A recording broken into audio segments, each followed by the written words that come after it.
It's now 4:30 on WKYT this morning. After a shooting killed one person and injured 4 others, there's now a major debate over if a Lexington Park is safe enough to hold large community events. Now debate. Park. We are learning more about a deadly crash in Pulaski County that involves a state trooper who was injured. And we're looking outside First Alert Defender Live radar. A few more storms in the forecast. We'll take you into that coming up next. Tracking, alerting, protecting. This is WKYT This Morning.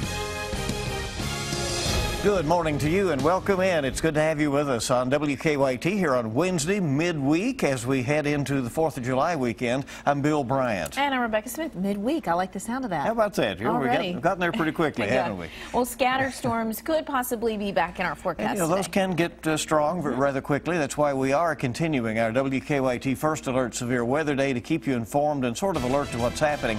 Let's go to WKYT meteorologist Micah Harris. Yeah, we're looking outside. We could have a couple of storms later on this afternoon. It's a much smaller chance than the past few days, but we're still holding on to that First Alert Severe Weather Day. Outside, a sprinkle down towards Somerset, and that's about it. Temperatures don't feel all that bad, especially for the eastern zones where we're sitting in the lower 60s. May even finish off in the upper 50s. It'd be a pretty good start to the morning. By the afternoon, it does look like we'll add a few more rumbles in the forecast, but like I said, this is a smaller chance here in the forecast for today.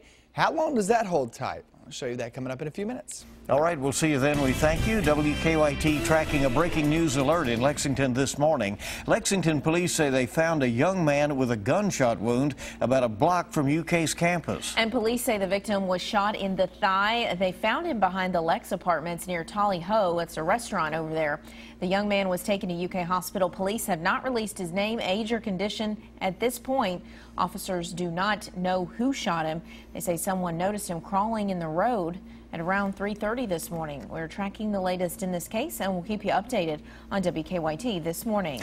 And new this morning, we've learned the name of the woman who was killed in a Pulaski County crash. Investigators tell us a state trooper was also involved in the crash. This happened last night along US 27 south of Somerset. State police say one of their cruisers collided with another vehicle. The trooper had minor injuries. 56-year-old Denise Koval was taken to an area hospital where she later died. State police say Koval pulled out in front of the trooper and caused the crash. New this morning, Lexington police are searching for 5 men who broke into a clothing store overnight. That happened just after 1 o'clock this morning at Life's Journey clothing store on North Forbes Road. Officers say the 5 men kicked in the back door of the business and then stole hats as well as T-shirts and other merchandise.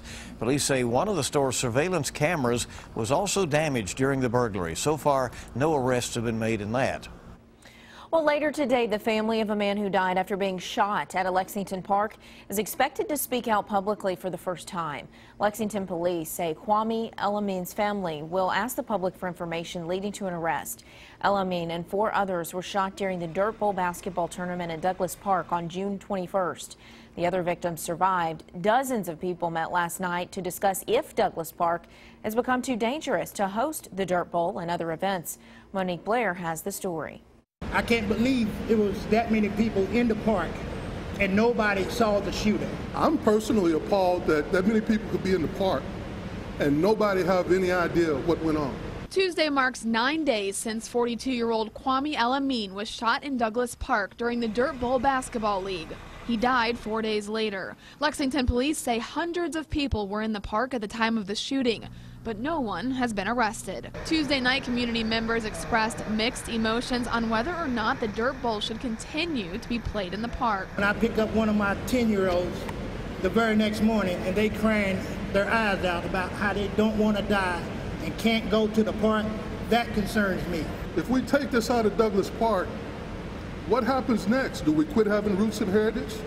Do we quit having the 4th of July? Commissioner Jeff Reed tells me the next step in determining where this Dirt Bowl League will be played is to hear from coaches, referees, and players. If I can't tell the officials, the parents, the players that they're going to be safer than unsafe, I have a concern about that. Many people said changes need to be made, such as more police officers on duty during games and the community becoming more vigilant. Moving the basketball game is not the answer.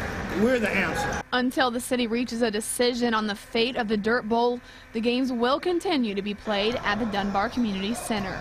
In Lexington, Monique Blair, WKYT. And Commissioner Reed says for now, the location of where Super Sunday will be played is undetermined. Right now, it's scheduled for July 19th. The time is 4:35 on WKYT this morning. A seventh church has caught on fire in the South since the downtown Charleston church shooting.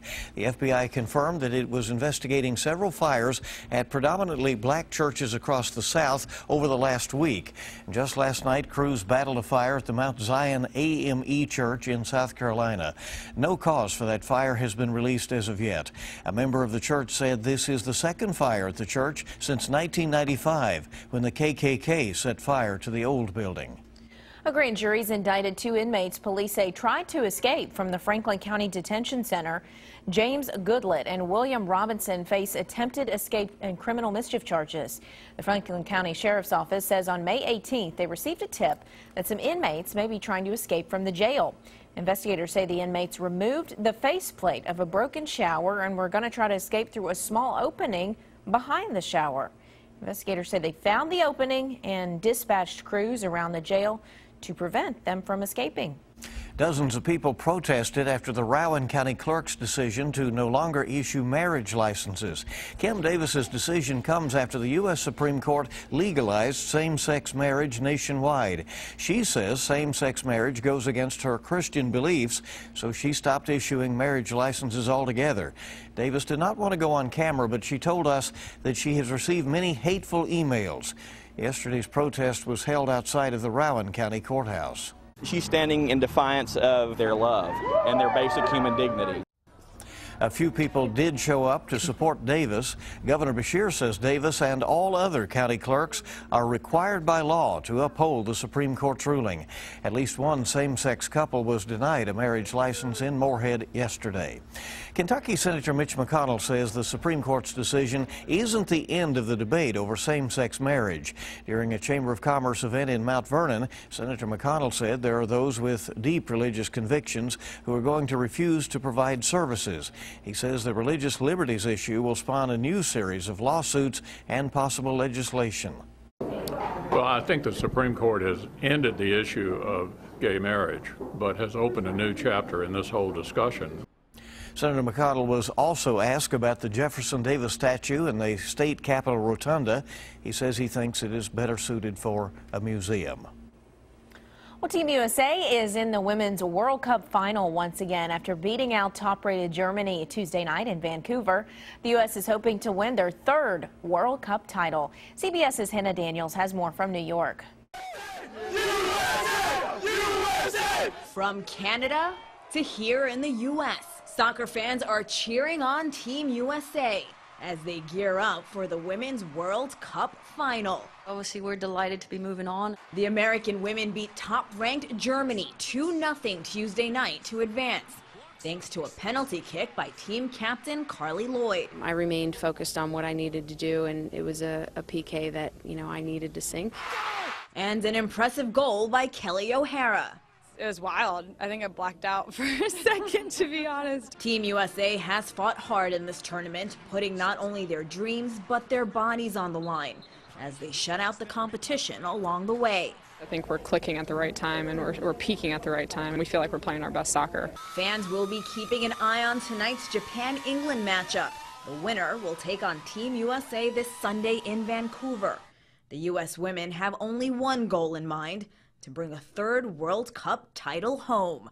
Hannah Daniels, CBS News.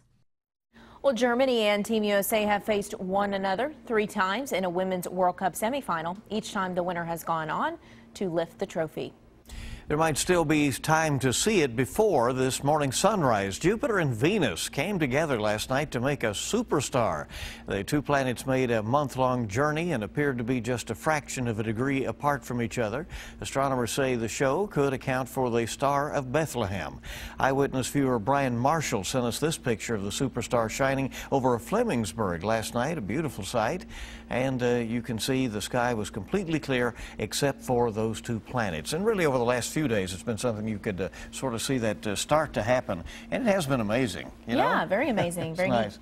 All right, it's good to have you along with us bright and early. Here we are, the 1st of July on WKYT this morning. We're just getting started. Could you be ruining your chance for healthy, youthful-looking skin? Moms Every Day explains how you could be prematurely aging yourself after the break. We're looking good outside. I'm really not seeing much go on. We could have a few storms later on this afternoon, and we'll be watching that very closely. Have that update coming up next.